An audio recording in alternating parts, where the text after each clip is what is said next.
One thing I really appreciate about when we work with living composers is that they buy into that idea that their music can be interpreted, just like we would interpret Beethoven, you know?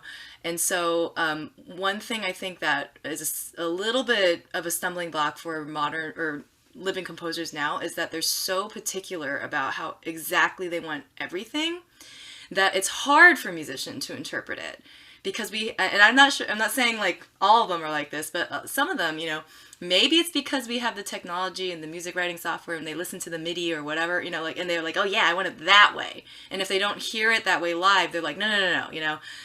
But I think it's really cool when you collaborate with a composer who's just like, yeah, I like what you did there. You know, it's not even written on the page. Like, you know, but the old music, like Mozart and whatever, they didn't write anything. It's all up to the musicians to interpret it. And that's why it's so fun to hear the same piece by, you know, performed by different people.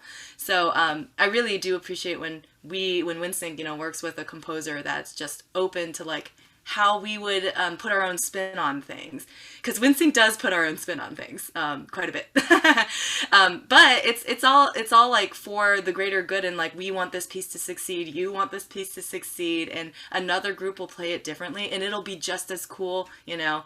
So I would say for composers, don't be so married to all of your little markings in there. Like, let the musician interpret themselves, and then be open-minded as well, just being like, oh, but this is, you know, and then as your piece goes out into the world, you're going to hear so many different versions of it, and that's when you know that your piece has actually come in on, I forgot the phrase, but like it comes in on its own, or you know, it's come of age, I guess. So